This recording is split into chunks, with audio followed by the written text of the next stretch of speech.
have more gas going off here. Let's see. Richard, is that your perspective there? I am live at 4th and University. What you are seeing is that tension spilling over that we just talked about a while ago down at 4th and Union. People kept pushing the police line and pushing the police line and pushing the police line. Now we're seeing a wide variety of response from that police team. As you mentioned before, we've seen this. It is most likely a combination of perhaps smoke grenades and pepper gas in canisters that's being released.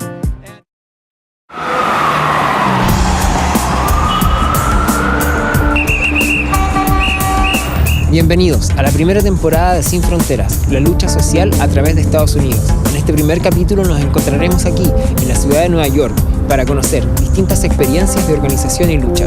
Compartiremos con nuestros amigos de Take Back the Bronx, de Occupy Wall Street y de la Peña del Bronx. Así que ya lo saben, esto es Sin Fronteras y no se lo pueden perder.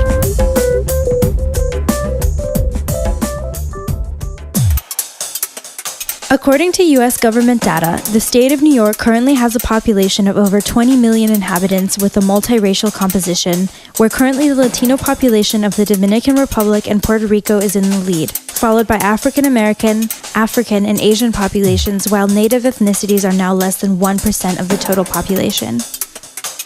In this city, known as one of the capitals of the financial world, 20% of the population lives below the poverty line and in conditions of complete marginalization while the city carries an aggressive gentrification process. This has displaced a large segment of the working class immigrant population surviving on wages not exceeding $1,400 a month. A single person needs $2,500 a month to survive. New York City is composed of 5 boroughs: the Bronx, a working-class neighborhood with a Puerto Rican and Dominican population; Manhattan, the financial and trade center where some of the American bourgeoisie lives, but it also consists of some neighborhoods of Asian workers in Chinatown and blacks in Harlem. Brooklyn, the largest neighborhood, varies greatly by class, race, and ethnic groups, including Caribbean, Jewish, Russian, and Polish populations. Queens, a neighborhood with Caribbean and Latin American concentration, and Staten Island, a white suburb.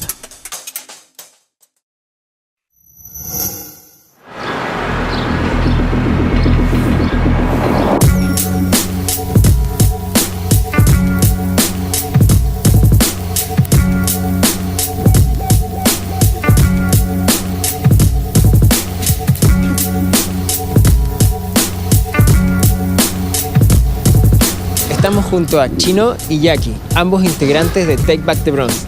Chino, Jackie, bienvenidos a Sin Fronteras. Cuéntanos, ¿cómo se inicia Take Back the Bronx? ¿Qué es Take Back the Bronx? Take Back the Bronx, we're actually like a group that started in 2011, and we started out of Occupy the Bronx, but we broke with them because of our differing politics. We were very clearly anti-police, anti-politician, anti-nonprofit. We didn't want to work within the system in any way. So that has kind of like colored our politics like the whole time we have been a group. And we do organizing work in the community, in the Bronx. We've organized anti-policing stuff. We've organized some housing struggles with tenants, and we've also done some work with young people in the community as well. Chino, ¿cómo describirías la situación actual de la brutalidad policial en Nueva York? Yeah. The NYPD is really brutal, and it's also very powerful. The NYPD is it's the biggest police department in the country. It's 40,000 officers, so that's bigger than the armies of some countries. It's very well armed. It has lots of specialized units. And to deal with like neighborhoods like these parts of the South Bronx where there's not a lot of employment opportunities, there's not a lot of future for young people, the only way they have to stabilize the situation is just have a constant police presence on the street and have some way to intimidate and terrorize people, which for many years that's been stopping and frisking lots of people on the street. Now it changes over time. It can become more targeted. They can target young people that they say are involved in gangs and raid them in their apartments. But bottom line, the police here are very well armed. They have constant interactions with poor people, people of color, young people, and they shoot very often. particularly in New York City, and also in other large cities, but it started here. You know, broken windows policing, that is what it's called, and it's really specifically linked to capitalism and to neoliberalism and the rise of neoliberalism in New York, in this country, globally.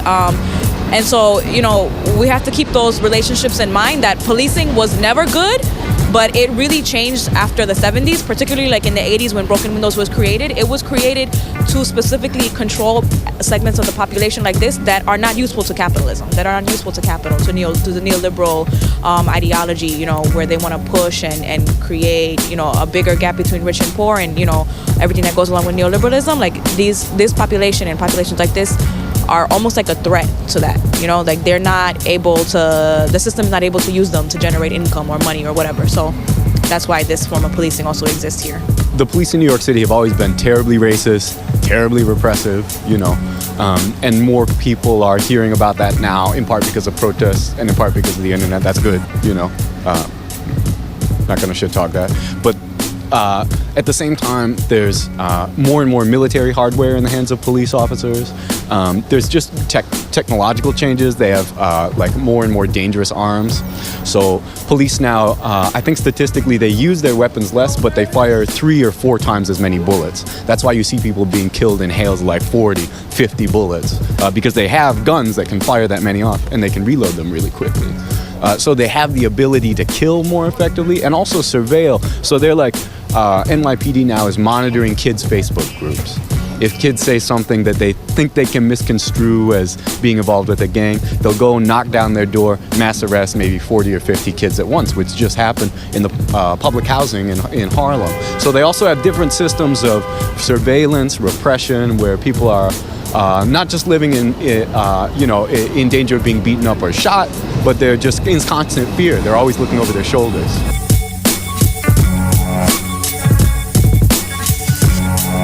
Jackie, ¿qué actividades están realizando hoy día en Take Back the Bronx?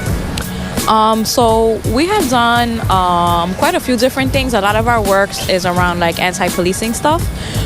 We've also done some tenant organizing, some work with young people in the community. And right now we are actually, we just got a space. So we just got the keys today and we can go and take a look.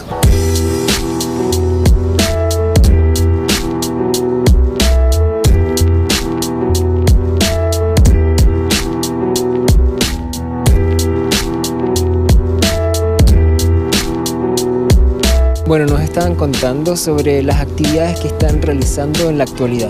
¿Me puedes contar un poquito más sobre eso? Sure, yeah. So like Jackie was saying, we've been doing a lot of work against police brutality.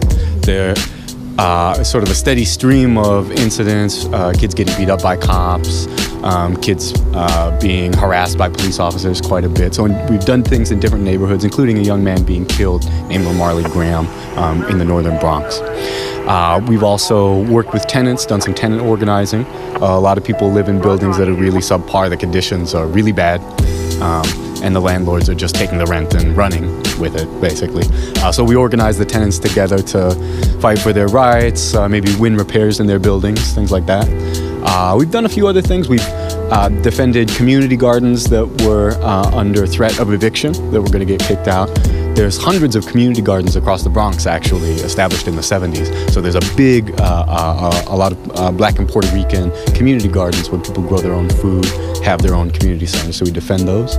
And in this neighborhood in particular, here in Hunts Point, where we have the community center, where we hope to pretty soon, we want to continue some of the work we've been doing, which is trying to do some peace work between different crews of young people that have beef with one another, that fight with one another.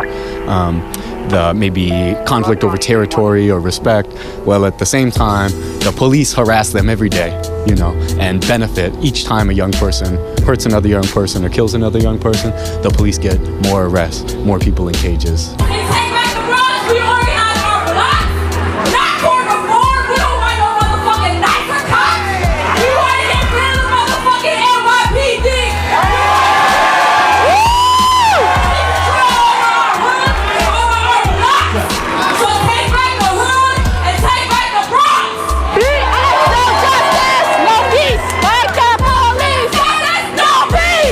Jackie, ustedes hablan de zonas libres de policías.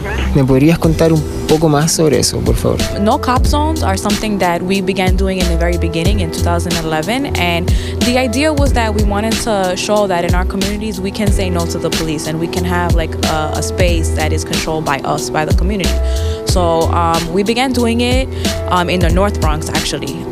And we would just take a block and we would set up like a table. We had speakers, we had a mic, we had a DJ, and you know, we would put up a sign that said no cop zone.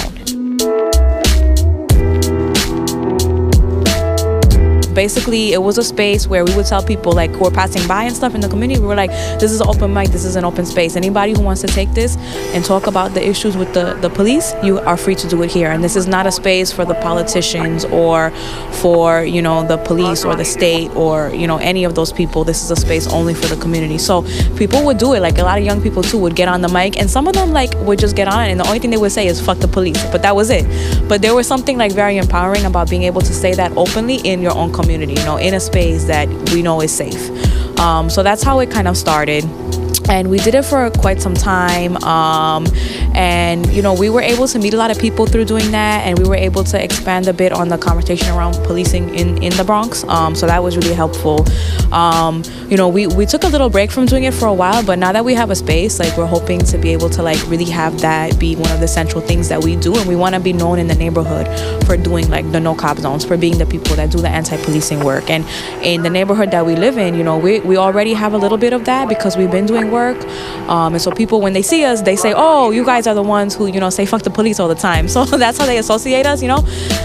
So that's really cool to see. But we want to be able to, like, have the space be associated with, like, anti-policing stuff as well. Chino, Jackie, muchas gracias por su tiempo. A nuestros amigos de Sin Fronteras, sigan estando ahí, que esto está recién empezando.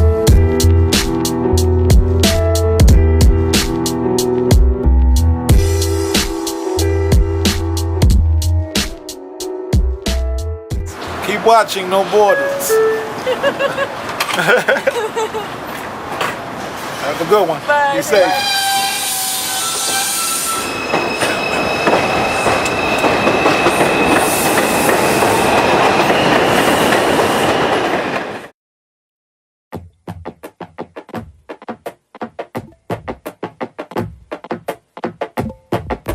Soy Víctor Toro Ramírez. Estoy aquí viviendo en el Bronx por casi 31 años en el sur del Bronx. Bueno, yo llegué después de haber estado en campos de concentraciones de la dictadura, en centros de tortura, y fui por varios países del mundo y llegué aquí arrancando de la Operación Cóndor en el 1983, y desde ese tiempo pues hago activismo de base aquí en esta comunidad del sur del Bronx. En Chile participé de la fundación del movimiento de izquierda revolucionaria AMIR, y hasta el momento de mi arresto yo era miembro del Comité Central. Además era dirigente obrero y dirigente poblacional en varias zonas de Santiago de Chile, pero también a nivel nacional. Bueno, la Peña del Bronx nace como un movimiento del folclore latinoamericano, característico de lo que son las peñas en Chile o en cualquier país de América Latina, pero que posteriormente se fue transformando en un movimiento multiétnico, multicultural, multirracial, hasta llegar a desaparecer como peña y transformarse ya en el movimiento de la Peña del Bronx, que consiste en que brega con todos los problemas sociales, políticos, económicos, y está imbuido de todo lo que es la lucha de clase aquí en el interior de la entraña del monstruo. Nosotros hace muchos años que venimos preconizando, haciendo propaganda, explicando las experiencias del poder popular en Chile y en otros países de América Latina, porque nos parece que aquí en los Estados Unidos, por la existencia de un movimiento tan multifacético en nuestros barrios, en nuestras comunidades, Es ideal el planteamiento y la necesidad de que surja una organización superior a las que han existido aquí históricamente. Y ese es el poder popular a nivel territorial, a nivel de los barrios, a nivel de las comunidades. Hay muchos levantamientos que ocurren diariamente aquí en Estados Unidos, pero sin brújula, sin proyecto histórico, sin organización que le dé continuidad a esas luchas y por tanto terminan con ser espontáneas y aunque juegan un papel importante como ha sido lo de Ferguson ahora o antes fue lo de Los Ángeles, el Alto Manhattan, en Chicago, en varias ciudades aquí han habido levantamientos en los últimos años, pero que después de varias movilizaciones, grandes protestas, pues no queda mucho al final. A raíz de la brutalidad policial de los últimos tiempos, nosotros hemos convocado marchas y protestas aquí donde llegan alrededor de 600, 500 jóvenes y que se movilizan combativamente por diferentes calles del Bronx. Y más importante es la cantidad de pequeñas organizaciones que se dicen del poder popular, se dicen de la Peña del Bronx y que autónomamente pues están estructuradas en distintos barrios que cumplen distintas funciones. Algunos trabajan en la problemática de la mujer, otros trabajan en la problemática de los inmigrantes, otros trabajan en la problemática de la lucha salarial en los sindicatos, otros contra la brutalidad policial, etc. En todos los ámbitos de la lucha social hay alguna forma de organización donde la Peña está presente. Nosotros políticamente estamos claros cuáles son las fuerzas motrices de los cambios, ¿no? Pero las características también no nos hacemos los locos con la formación económico-social que existe aquí en Estados Unidos y que tiene esas características, la de ser una sociedad multiétnica, multirracial y multicultural. Y ahí hay clase obrera y ahí están los pobres, ahí están los negros discriminados, los latinos discriminados, ahí está la mujer doblemente oprimida, ahí está la juventud que la mitad está en la ciudad y la otra mitad está en las cárceles, etc. O sea, ahí está el conflicto social y por eso que la necesidad de una organización de poder popular, una organización multiétnica, multicultural y multirracial permite que ellos todos congenien en un estilo de organización de este tipo y por eso que nosotros la empujamos con fuerza. La otra gran tarea que estamos trabajando es la del 1 de mayo, que el 1 de mayo de este año tiene que ser un 1 de mayo unido, un 1 de mayo en que la clase obrera lleve la voz cantante en todos los eventos que se desarrollen a nivel nacional. Y a nivel del trabajo simple, el trabajo sencillo, pues hacemos trabajo de educación política, educación popular, tratando de elevar el nivel de la conciencia política y de la conciencia de clase de la gente. Esa es una tarea diaria, permanente, siempre.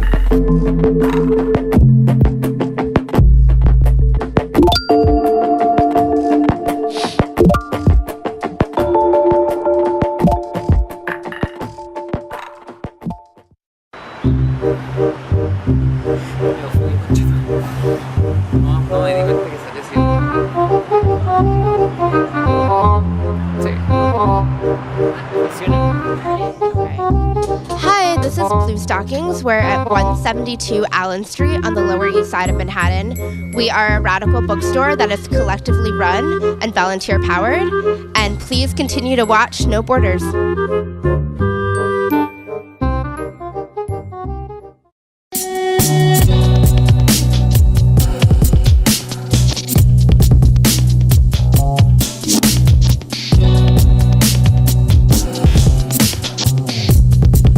Nos encontramos en Wall Street junto a Mark Bray y Marisa Holmes, ambos anarquistas y participantes activos de lo que fue el movimiento Occupy Wall Street, que en septiembre del año 2011 ocupó precisamente estas calles, donde se encuentra situado uno de los principales centros financieros del mundo.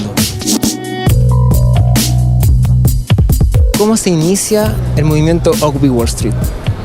In July 2011, July 13th, there was an Adbusters call that went out on social media, on Facebook, on Twitter, and in the print edition of the magazine.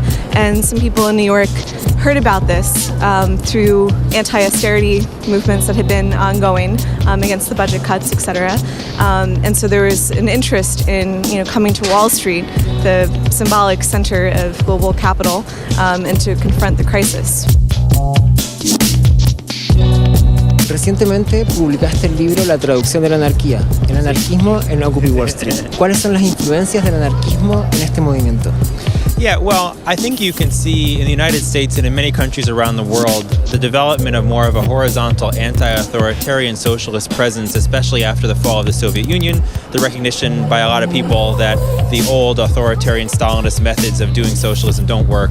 And so especially since the global justice movement of the late 90s, early 2000s, and subsequently the growth of things like Students for a Democratic Society, the anti-war movement, and so forth, you can see that anarchism has become the dominant ideological current of the radical left in the United States. So leading into Occupy Wall Street, it's no surprising then to see that so many anarchists were among the early organizers of the occupation and among its most active militants subsequently. ¿Qué tendencias del anarquismo fueron parte de este movimiento? Well, there were a lot of different kinds of anarchists that were involved. I think most of the people who got involved were influenced by what David Graeber and other people have referred to as small A anarchism, the importance of participating in collective houses, food not bombs, punk rock culture, consensus assembly decision making, and other sorts of less formal structures. But I think there are also other people such as myself who are more influenced by anarchist communism, anarcho-syndicalism, and over time it really didn't matter too much which tendency people came from because I think we all managed to work together regardless. Adbusters had put out this call for one demand, and there was a lot of conversation about, what that would mean, whether we wanted one demand or many demands, or if we wanted demands at all, and time and again that conversation became one of the largest political conversations within Occupy Wall Street. And so from the left, definitely the fact that we did not end up having a demand or a set of demands or any kind of program, was very difficult for them to understand. At the time, I think the emphasis in the General Assembly was really on the method itself, on the self-organization of the park, and also on the process itself, and people getting to know each other and form these social bonds. And it was far less about developing a program and more about the experience itself and the methodology itself. Another criticism that came from the more extreme radical left is that Occupy Wall Street wasn't sufficiently revolutionary, sufficiently radical, and explicitly anti-capitalist.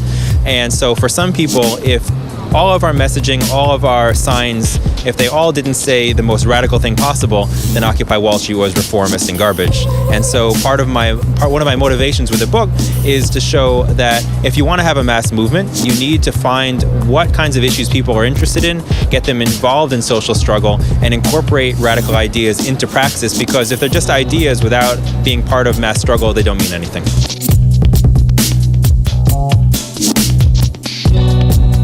Marisa, ¿cuál fue el principal debate que se produjo dentro de Occupy Wall Street? Negotiating the inclusivity of the square and the exclusivity of assembly processes and working groups was a big issue. I also think that there were race and class and gender divisions that came up within the park. So internally there was a lot of discussion about that. How can we really address these systems of oppression in our day-to-day work in a prefigurative way? And we weren't necessarily successful. There were a lot of attempts to address these things, but ultimately, it's difficult in a short amount of time to tackle all systems of oppression, especially when you're under the constant repression of the state and agents of the state. ¿Cuáles fueron las principales lecciones que se pudieron obtener de este movimiento? Well, I think that we learned that you need to, on the one hand, create spaces for a lot of people to participate, but on the other hand, expect that a lot of people aren't going to be experienced, aren't going to necessarily be used to different kinds of social struggle, and create ways for them to get involved that use their skills, use their experiences without expecting that you can change the world overnight. I think sometimes Occupy Wall Street moved a little too fast, a little too quickly, but it was a challenge, and nevertheless, I think we've really influenced a whole new generation of radicals that will create the social movements in years to come.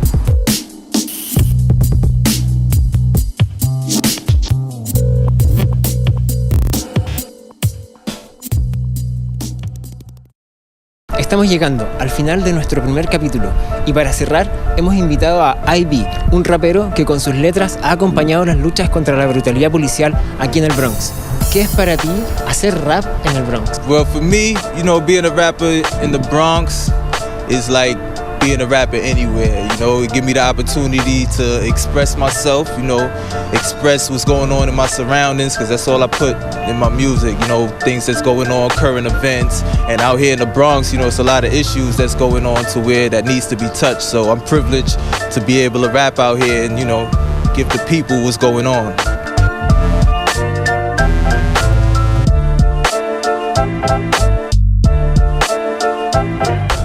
The cops treat us up here, asking us how long we're gonna be here. This is America, the land of the free and the brave. We're free, right? Bueno, aquí en medio de este contexto vamos a continuar con la entrevista. ¿De qué hablan tus letras? Well, you know, when it comes to my music, lately I've been talking about a lot of anti-police movement, you know, especially with the No Cop Zone movement that we got going on.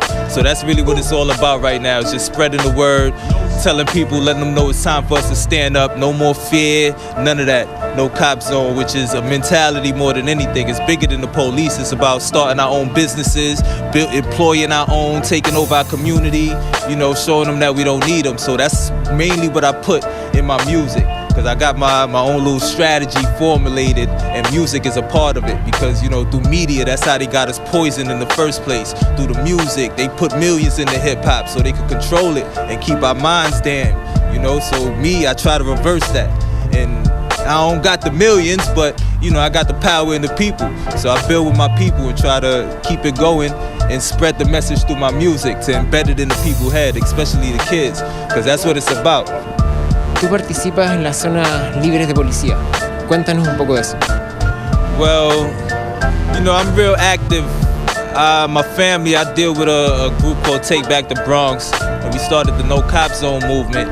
You know, we everywhere. We deal with a bunch of other community activists, Trayvon Martin Committee, the Cop Watch Committee. So, you know, together we just form and we unite and we do a lot of things. We, you know, when the Mike Brown verdict came in, we shut down the Brooklyn Bridge, the FDR Bridge, protests. You know, we try to keep it peaceful, but really it needs to erupt.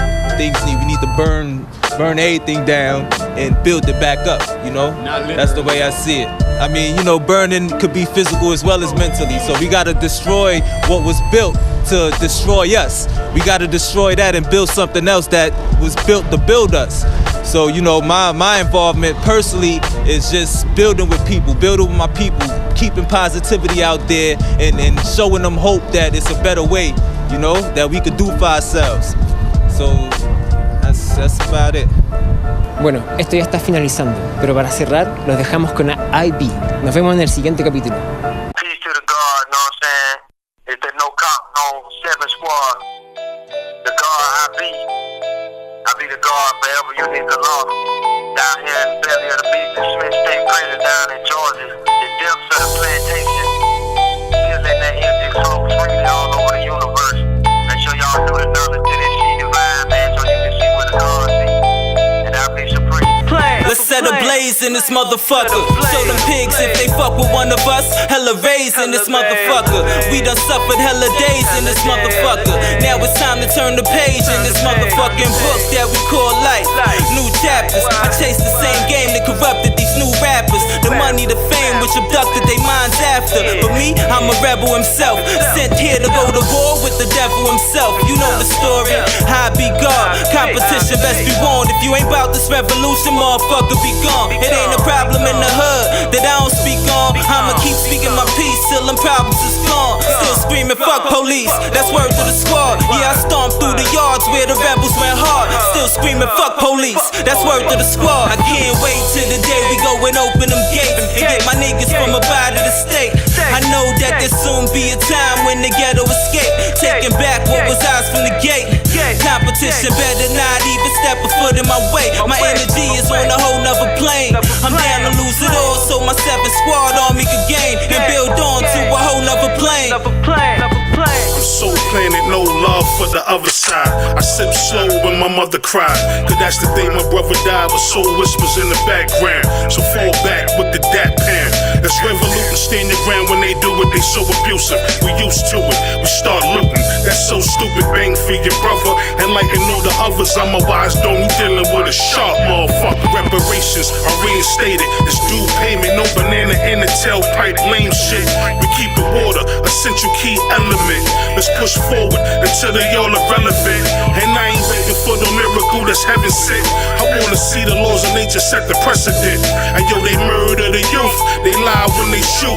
I guess they felt the truth on Tompkins Avenue. I can't wait till the day we go and open them gates and get my niggas from up out of the state. I know that there'll soon be a time when the ghetto escape, taking back what was ours from the gate. Competition better not even step a foot in my way. My energy is on a whole nother plane. I'm down to lose it all so my 7th squad army could gain